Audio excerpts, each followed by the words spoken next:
And there we go. Happy Friday, everybody. It's Lenny Murphy. And today, Karen is off. So I have the honor, the privilege to have the man, the myth, the legend, Niels, joining me. We've known each other a long time. For those who don't know you, though, Niels, why don't you give the background, the bio, so people can know why I think that you're a legend. Okay. Well, thanks for the compliment, Lenny, and thanks for having me.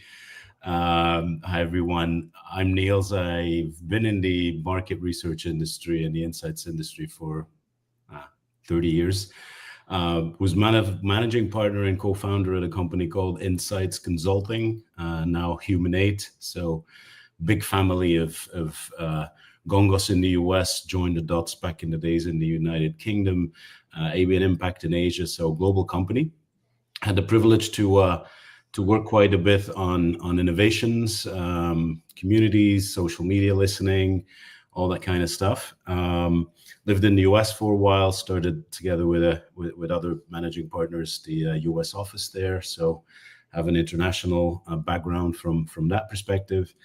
Was heavily involved in the insights associations of our industry. So past president of SMR. I've had an academic career on the side, so been really privileged to combine entrepreneurship with practical and academic research. Anyway, got out of the business at Human8 about 2 years ago, and I would say pure serendipity-wise joined Conveo, which is an AI-led qualitative insights platform. And it's back to innovation, it's back to startup, but having a blast. Yeah. It's great. And want to give a shout out. Conveo is the sponsor of the exchange. So thank you for that. But it all worked out because Karen was off doing mom stuff and thought, hey, well, why don't you, let's guest host and go. And with your background and experience, I think this will be interesting as we go through all of the news. And there was a lot. So in normal fashion, we'll try and go through it as quickly as we can while still giving some depth. Why don't we start with some of the funding news and first give a shout out to our mutual good friend, another man, myth, and legend, Stan Nathan. His company i-Genie raised 7.5 million Series A, and their AI-powered consumer insights platform. And if I understand i-Genie correctly, what they really look at is it's a combination of search and ratings and reviews and extracting information from that. Niels, and you look like you're frozen. Yeah, I'm there. No. Okay, there we go. All right. Have you spoken to Stan? Do you know any more about i-Genie than that? Yeah, I've spoken to him. We're on the MRII board together. Done a podcast for that channel as well. And I really have to say that, I thought he was retiring, but he's clearly rewiring. Right. So, well done for Stan. I think one of the things, it's interesting, right? What they do. But I think what's especially smart is not necessarily the technology, but he's surrounding himself as well. Obviously he's an expert in the field, but there's other people that are also experts in the field. So it goes a little bit broader even than insights people. And it'll be interesting to see where it goes. But it's a nice bucket of money. So all the best to Stan. Absolutely. There may be a slightly bigger deal that we saw. Signal AI, 165 million investment for them to help accelerate. They do really kind of reputation measurement and management, I believe. Well, Signal AI, we got to add the AI onto the end of it. Is there already? Do we see a trend here? Of i-Genie AI, Signal AI. Well, it probably has to do something with AI. Maybe, I don't know. There seems to be a lot of money flowing to AI. So yeah, and there was already a lot of It's not only this. The past weeks, some money have flown in. It's going to be interesting. It has to be. It's not always. It's good, but it has to be deployed well, of course. Yes. So that's going to be interesting. One of the things I do, there are obviously different in size, but I think the Signal AI funding is pretty big. Yeah,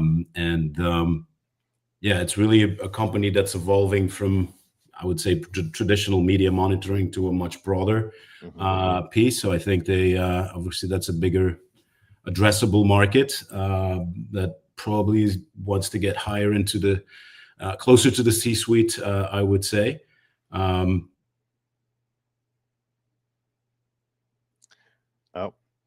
I think you froze again, buddy. So listeners, watchers, hey, this is what happens when you go live without a net. So while Niels has come back, I'm going to just go on to the next one and agree with what he was saying. Am I back? Oh, you're back. There you go. Okay. It's those drones. I'm telling you, it's the drones. I'm not sure. My kids aren't home, so they're not streaming. So I don't know what's going on. But okay. All right. You want to talk about Alchemer? Because I think that's a little more traditional. I mean, from the standpoint of obviously it's building onto adjacencies. Alchemer started out as a survey platform. They acquired Chatmeter for reviews of social listening. So combining that with the survey capability, and to be fair, I don't think a survey capability really gives justice to what Alchemer had built overall. I think it's a very robust platform. Focused on CX, been lots of different capabilities, but now they're expanding that out. So it's a consolidation play, fundamentally, I think. So the other, we see the AI VC money flowing, and then we're seeing more private equity based money flowing into these type of consolidation plays. I think we've seen that trend for a long time. But I mean, you did it with Humanate, right? So actually, let's pause there for a second. So you've been down that road, right? Now you did the startup, and you did private equity, and you did growth. Now you're obviously with Conveo, AI, the rocket ride from that. Anything that you would share from an experience of kind of just review on the market right now? Well, I do think if I connect these three and just looking around as well, it seems like capital is concentrating around platforms that are turning unstructured content into some form of structure. That's obviously where the force of LLMs lie. They can really do it at scale. They make it much easier to go into massive unstructured data, come up with recommendations even.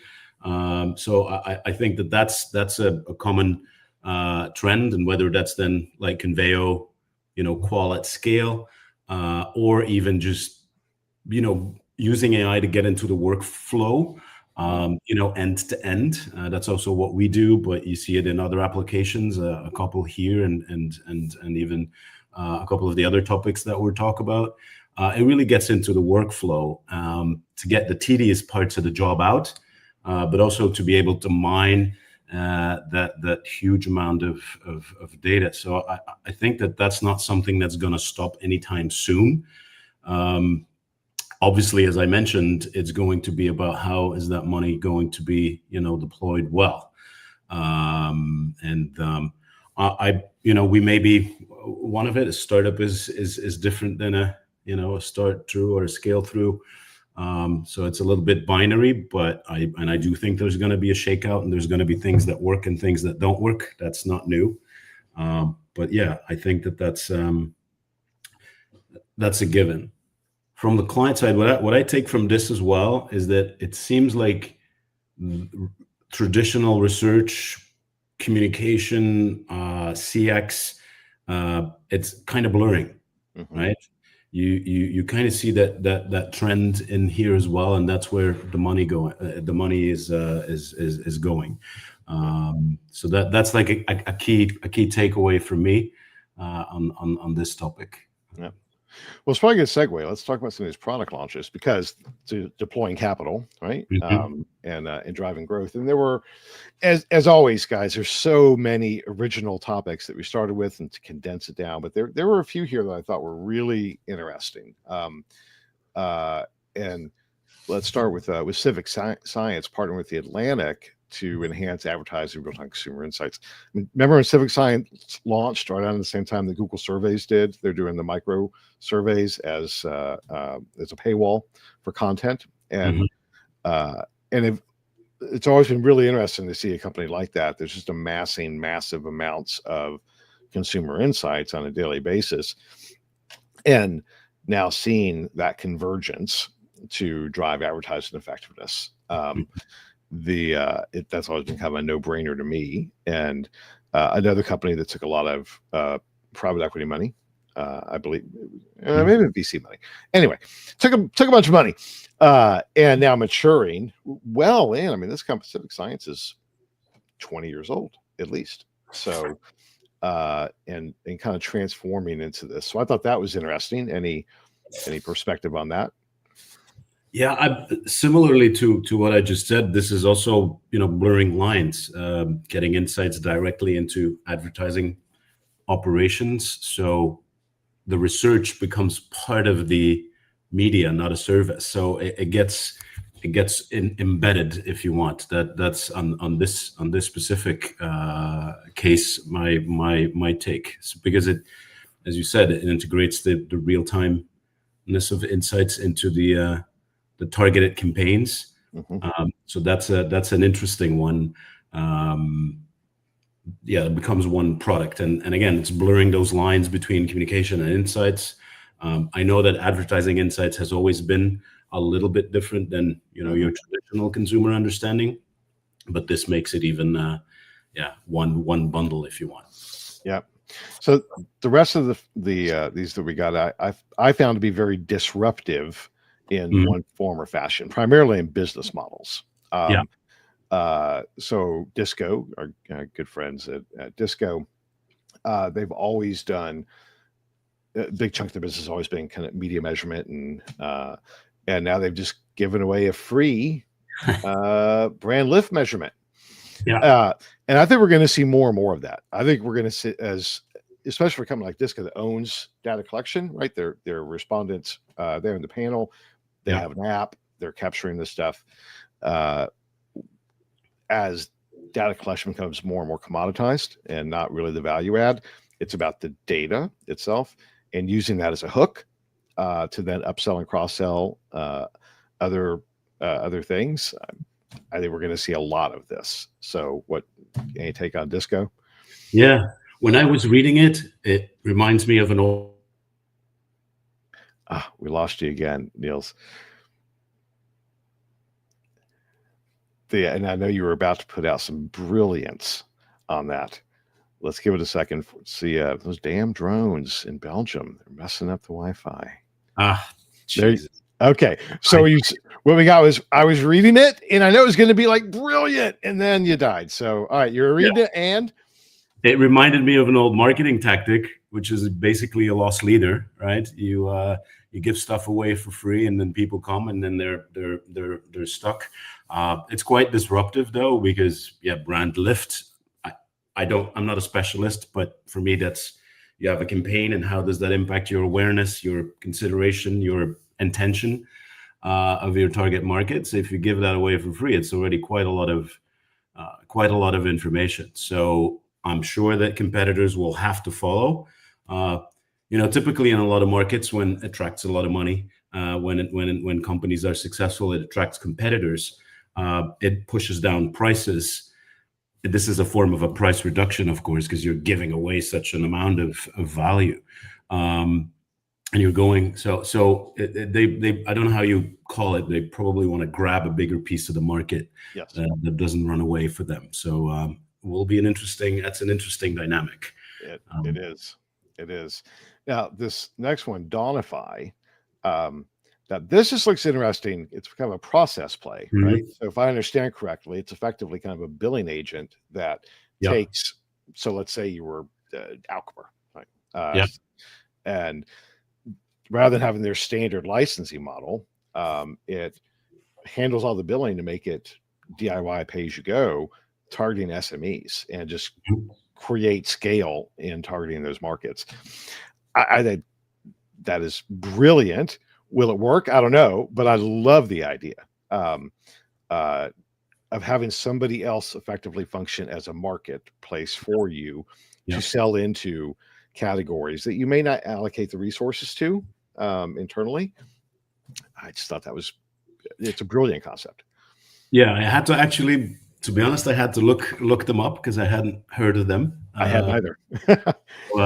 Looked them up and found some information around, amongst others, on Insights platforms. I do think it's an interesting dynamic. Will it work? I have the same question, but the principle is there because, part of the market, let's say SMEs or individual consultants, and even a lot of agencies that provide, that need. Man, we lost you again, Niels. The guys, check this out. While we're waiting on Niels, though, we've talked in the previous editions on the. So we lost you again, Niels. Yeah, it's all right. I was going to kind of riff on the emergence of the agentic supply chains, agentic purchasing, and how that will effectively just be integrated into centralized platforms. I suspect that's what Donify is doing, is going after that play to have the point of integration, basically be the Shopify, if you will, to some extent for technology suppliers. All right. Yeah. All right, you're back. Yeah. What'd you think about Neon and their play? I thought that was interesting as well. Yeah, I that too.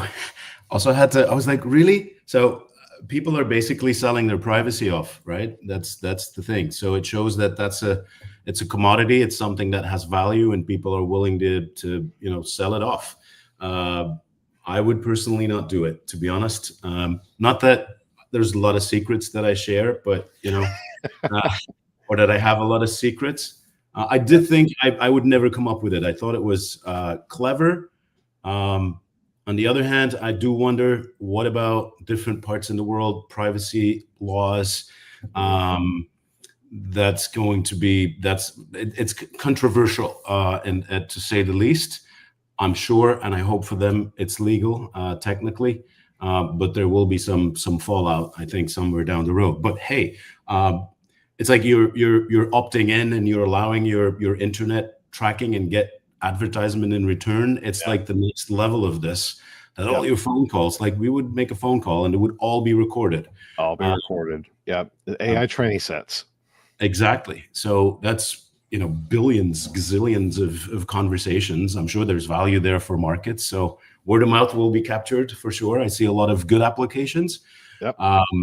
But on the other hand, yeah, I think that's a heavy one. And I'm not a specialist, but with 30 cents a minute call that they would give to people, so that's quite a bit of money. So yeah, it adds up. Well, and there are so many large companies that have been for years functioning like panels, engaging people to record their calls or their videos, whatever the case may be, as AI training sets. This makes it scalable, and it's also I guess a social app. I haven't used it, but I love the idea of embedding it directly in, saying, hey, we're going to be the agent to help you monetize your data. But to your point, you're going to give up privacy. So interesting times. Yeah. And then the last GWI last week, we talked about Morning Consult launching their multiple agents. I'm sorry, you weren't on here, but that was a piece of news. GWI is a major competitor to Morning Consult this week, launching their Spark API about data synthesis, about integration. Just another clear signpost on the road that it's not about the silo, it's about utility, and GWI is doing that. Are you seeing, well, as much as you can talk about it, is that a demand within Conveo to say, hey, we want to be able to extract this data and plug it into other platforms? Is that something you guys are doing too? Yeah, and I think this is an example of in workflow intelligence, if you want. So you're integrating. We're definitely, that's already a possibility to upload your own data, your previous interviews, your marketing plan, and contrast that with new data for sure. and if that would be, media. We haven't done that as an application, but it's definitely something that we're thinking of, to allow, and especially, have different silos that are nice silos, different data silos communicate with each other, because that just increases the utility of it, right? Yeah. So absolutely. Yeah. All right. So let's go into some of the bigger tech development stuff. We can probably get some of these pretty quickly. An Adobe survey that 53% of U.S. consumers use AI for shopping research. And you just presented out something similar at SMR, right? So, right. Yeah, what's your take? I'm not surprised, to be honest, because we did a study of 330 people, 8 countries, and clearly shows that people are, AI is a daily shopping companion, if you want. So I'm not surprised by this statistic. Basically, what AI does, it collapses the funnel, right? It's you're going from consideration to over the recommendation part's really crunched. You're going immediately to purchase. Yep. And the reason why I'm also saying that is one of the things that was striking to me, Lenny, in that is a statistic about trust. So we asked people, we had a whole discussion on Conveo, who do you trust more when it comes to recommending products? Is that brands? Is that peers, friends, family? Or is that AI? And remember, we used to have a discussion, 2008-ish, social media went mainstream. Everybody was like, oh no, people go to reviews, and what they read on Facebook is they believe that more than brands. Can you imagine?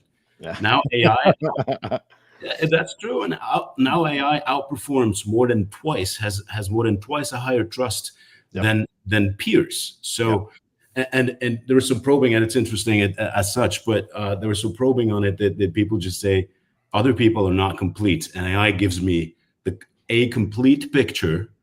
They do cross-check, luckily, but it gives me a complete picture. So I'm not surprised, and we haven't seen, with agentic, shop assistants and things like that. We haven't seen just the beginning of it, but very interesting influence on consumer behavior for sure. It is, and the recommendations. Yeah, I love Perplexity for that. I told a story a couple weeks ago. I had to buy a new robot for our pool, right? And wrote the prompt, fine-tuned my recommendations. What would have taken me hours, I did in minutes. Yeah, so, absolutely. And that it was just incredibly more efficient. So absolutely. All right. So there's I was on a conversation this morning with some folks, actually an investor who said that he was at an event this week, an investor event, and said the buzz around quantum is similar to the buzz around the beginning of Bitcoin.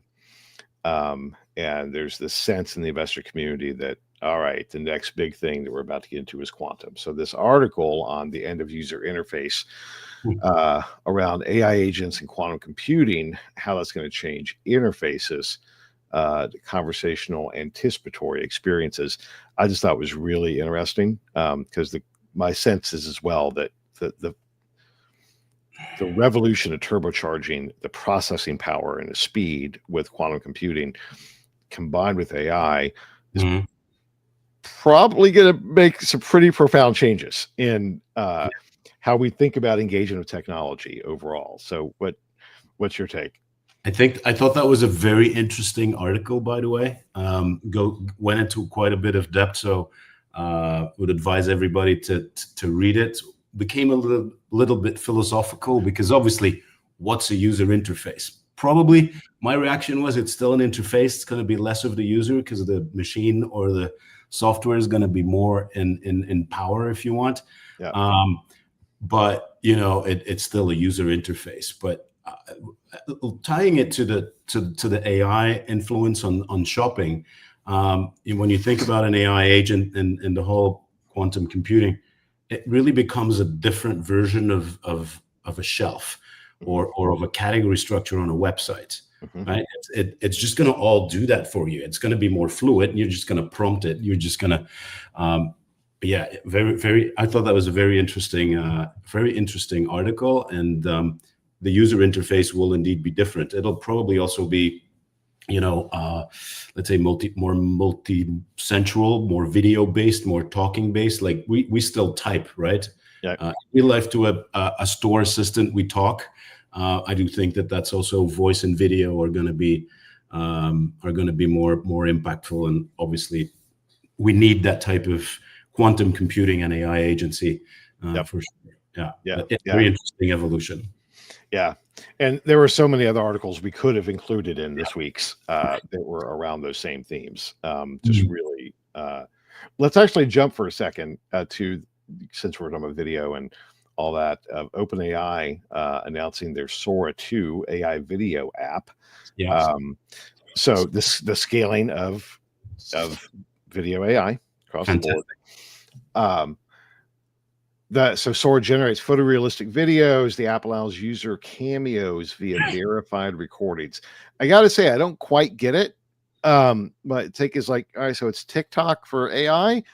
Yeah. It was kind of, I'm not sure what the value of that is, other than OpenAI getting value from the data itself, which I'm sure is absolutely a piece of it. But it's intriguing from if you see influencers start creating content related to specific brands or categories or whatever, utilizing AI as a whole new influencer channel. I think that's interesting as the next evolution of Instagram or whatever. Yeah. So I'm not sure, other than that's something to watch. Do you have any more insight? First of all, I thought the little movie of the launch was quite funny. I was amazed by it. We still can't get it in Europe. Probably has to do with the drones or my sloppy internet. Yeah, but my immediate reaction was, Lenny, it's blowing up creativity, right? Think about stimulus testing. You upload a version or of something that you've created. You give it extra prompts, extra dimensions. You can make endless versions of it. That was my first thought, and the second one was in activating insights.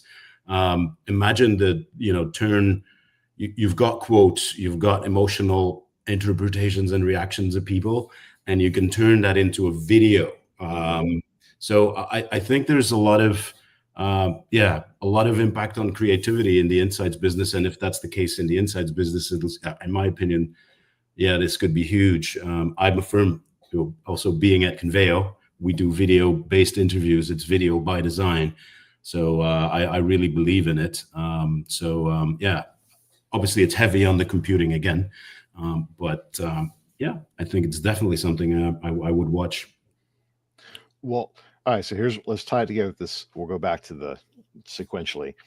OpenAI again takes on Google and Amazon with a new agentic shopping system.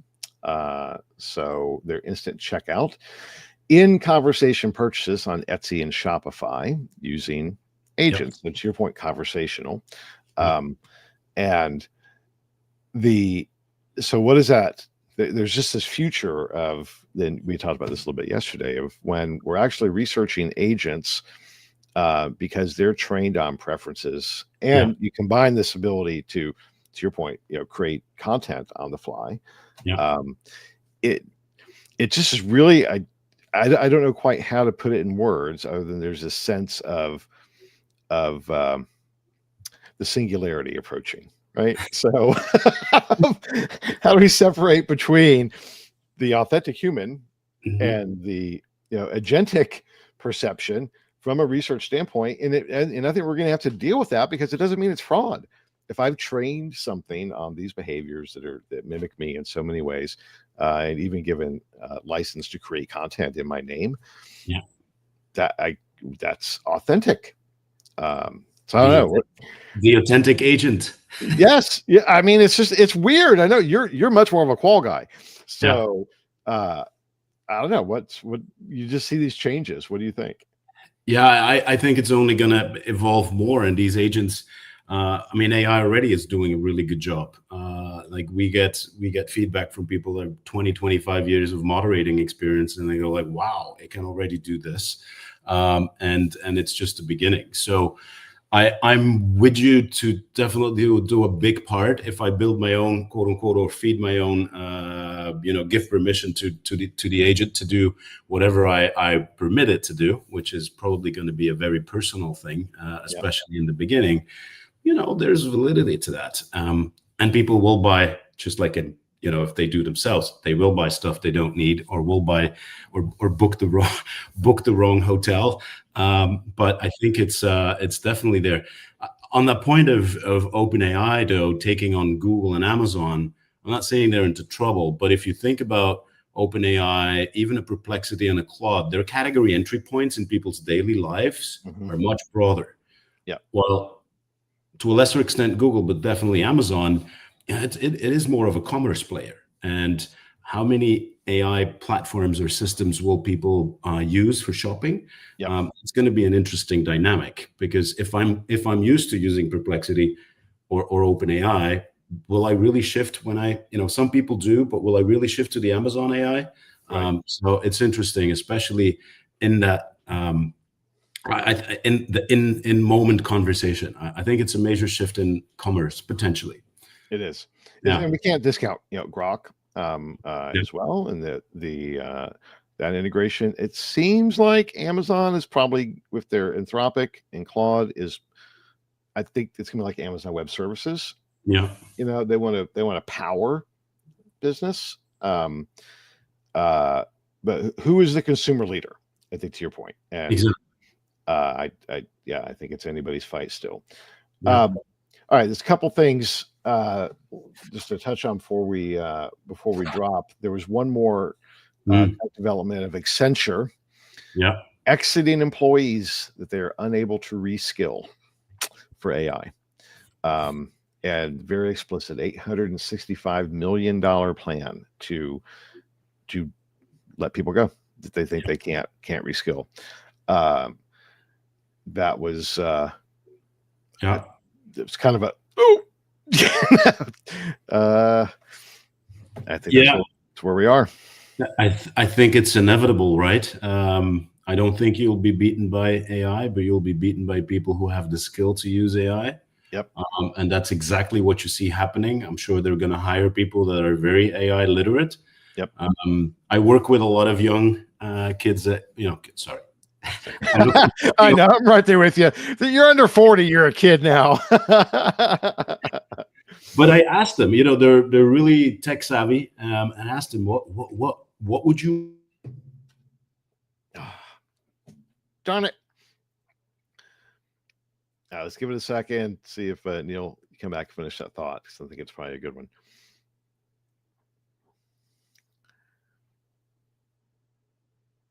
Yeah. All right. That's okay. So you asked, you were giving this great gesture. I asked them, what would you, and then you froze. So. Yeah. What would you study if you were 16 or 18 years old now, with all the tech that's going on? And a lot of them were programmers. And I did, they said, definitely not coding, but creativity and critical thinking. That's really important. So I think that's on top of the AI literacy, which I already see with my kids and a lot of youngsters. They have it in their finger. They're not digital natives; they're AI natives. And you can take that definition widely. So it's a fundamental shift in skills that are needed. It's going to impact the insights industry for sure. You're gonna you're sitting on so much information. It's going to be about asking the right questions. And that's originally where we come from, of course, but now you're going to have to, prompt for it.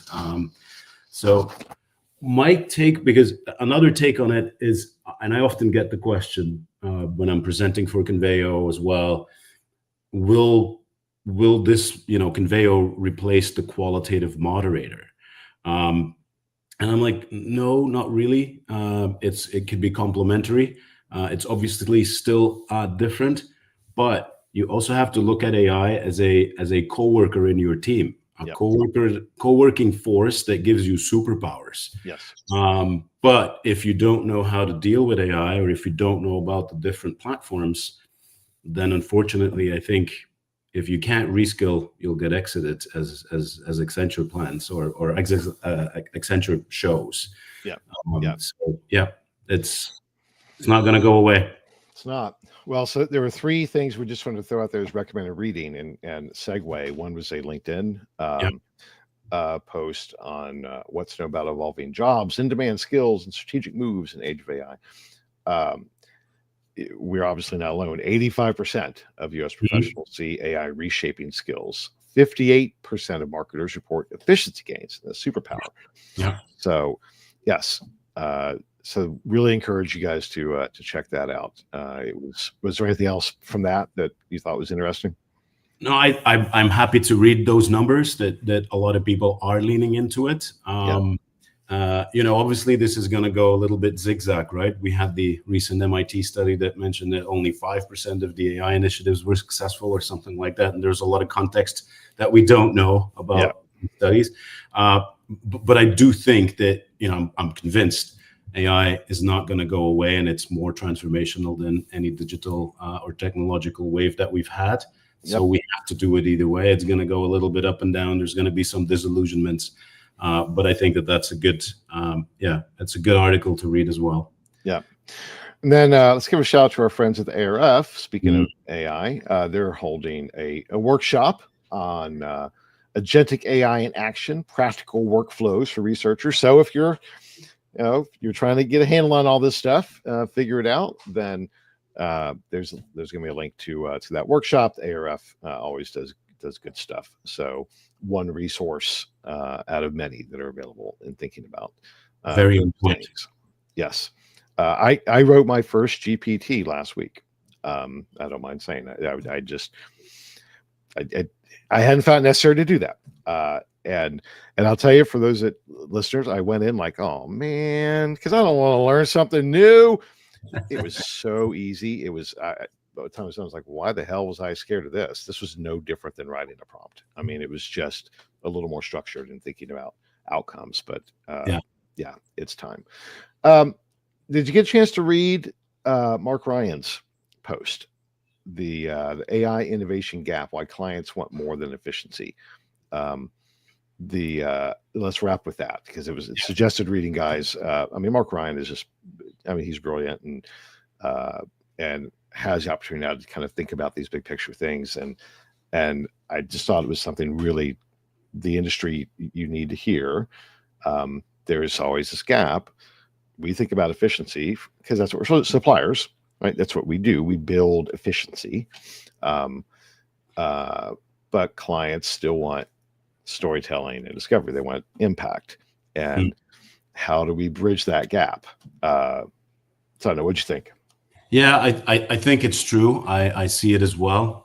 There was better, faster, cheaper, and before AI, you could only do 2 out of the 3, and now you can do all 3 and even go beyond. Yeah. I think it is indeed more than, well, I do think that speed is important. So yes, the time efficiency is important because it gets you quicker to the storytelling and the discovery. Right? Yes. But I'm with you. There's still a place, in my opinion, for definitely consultancies, of course, because there is still critical thinking, creativity needed. Yep, context. Yeah, absolutely. Context, what works in a specific company culture or specific market context. So, of course, the first thing you look at is get the tediousness out of it, and then and get to the added value quicker. I'm with a lot of people that ask for storytelling and discovery, and AI still needs to make. It can already do some. Like our platform, if you prompt it, and it's similar to other AI platforms, but if you have 500 interviews and you ask it to develop a product concept, it'll do that for you, and it'll do it by mining the transcripts. Or if you upload your own assets and you say hold it against it, it does a pretty good job, but it still needs work, and that's where the storytelling and the discovery and the context comes in for sure. Yeah. Well, Niels, thank you for joining us this week. Thank you to our listeners. Hope that you enjoyed a little different dynamic than between Karen and I. Thank you to Conveo for sponsoring, which you're our first official sponsor, by the way. Oh, wow. So, yeah. So thank you.